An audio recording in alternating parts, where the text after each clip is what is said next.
Good morning. Can you hear me okay in the back? Okay, wonderful. So, my talk is entitled A Teachable Moment. But first, I'm going to start with a teaching mantra that was taught to me some time ago.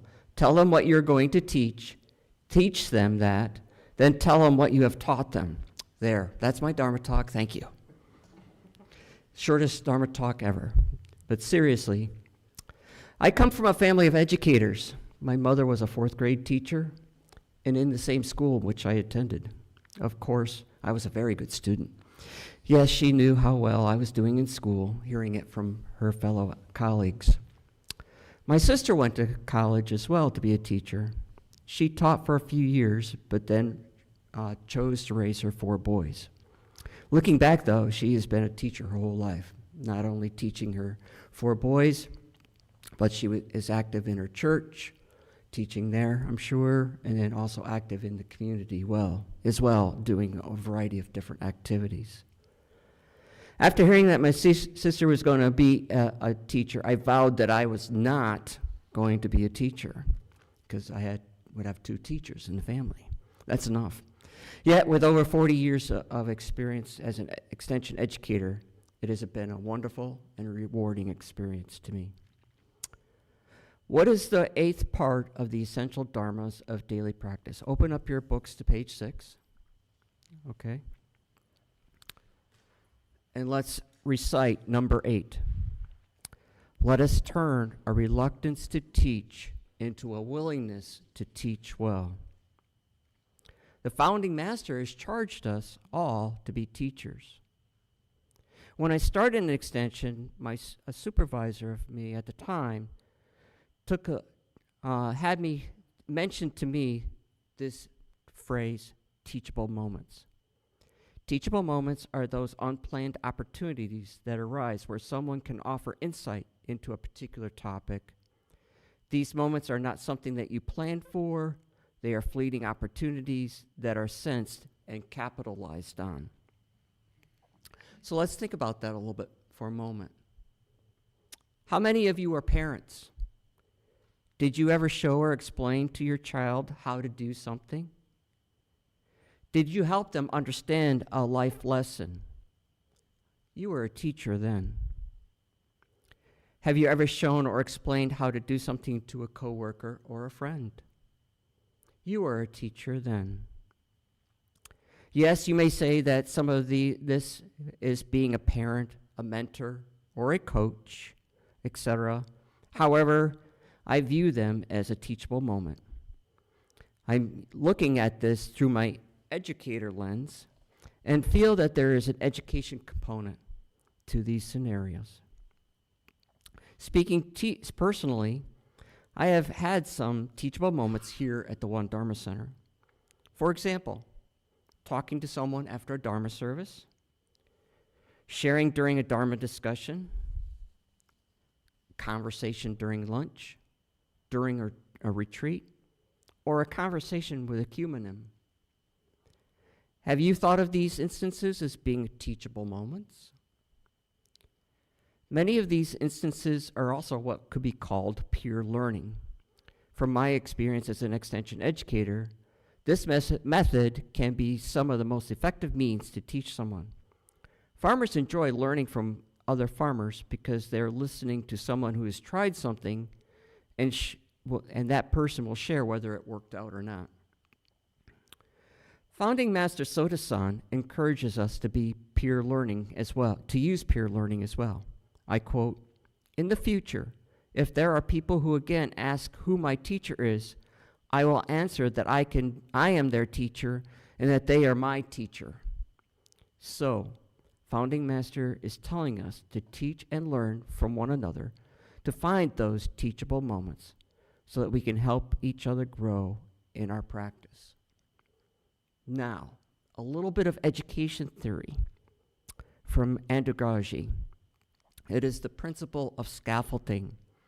The principle of scaffolding is about providing learners with the support they need at the start of the learning process, gradually removing that support as they become more competent. This approach is based on the idea that people learn best when they can build on their existing knowledge and skills, and when they are given the opportunity to practice and apply new skills in a supportive environment. So think about a teachable moment. Depending on how long you have been a Won Buddhist practitioner, at least even if it's been for a month or so, you have some knowledge, you have some skills as being a Won Buddhist, and you can share those with others. So we can be supportive of one another as well, to be able to support and promote teachable moments between each of us. Okay, this is the audience participation part of the Dharma talk.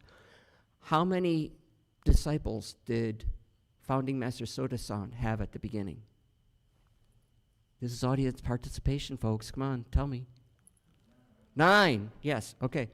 So, I would imagine that during the talks, obviously one Founding Master was teaching intently and often his 9 disciples, but I could imagine that during times that they were not with the Founding Master, that they were sharing and talking with each other, trying to help each of the other to understand the meaning of what the Founding Master was trying to tell them. So that collectively, either in groups of 2 or all 9 together, they were working together to deepen and have a deeper understanding of what it meant to be a Won Buddhist.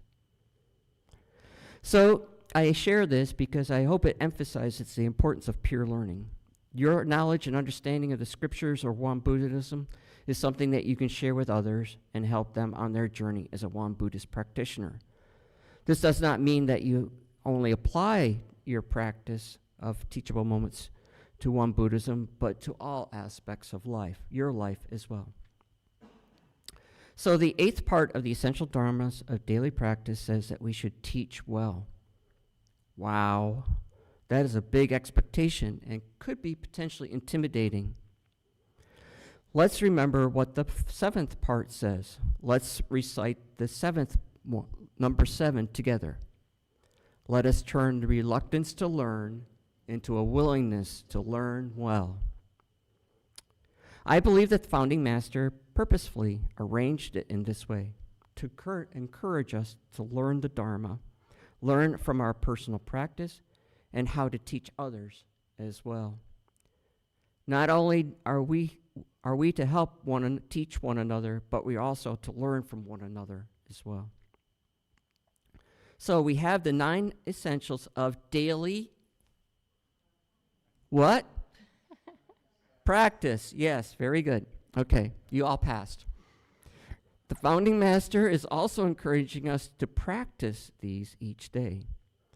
An old 4-H motto, while I was in 4-H a couple years ago, was learn by doing. It has meant much to me, and I need to, when I have to practice something and learn how to do it. Here's an example, for example, is when I prepare for a Dharma talk. I often explore the scriptures, which is the doing part, to learn what might be useful to share during the Dharma talk. This is an opportunity for me to deepen my understanding of the scripture, and then also learn a way to communicate to others what the scripture is telling me, at least, and hopefully would inspire others during a Dharma talk. Here's another example. Learning to drive a car. How do you practice for your driving test? By driving under the supervision of someone. Then, as a parent, you become the teacher, and you provide the instruction and guidance to your child on how to safely drive a car and pass their test, or it may be even a friend. So, I hope I have raised your awareness and hope you will look for those teachable moments going forward. You may not think of yourself as a teacher, but you are. Founding Master Sotasan encourages us to teach others, that we should practice learning and teaching every day, along with the other 7 daily habits or daily essential dharmas of daily practice. And by educating others, it is also a way to practice the 9th part of the daily practice, which is to let us turn a lack of public spirit into an eagerness to serve the good of all. Teaching is a public service, and it's something that you can freely share with others. So, I hope that I have been successfully used the teaching mantra during my Dharma talk today, and hope that it has inspired you to be aware of teachable moments in the future. Thank you.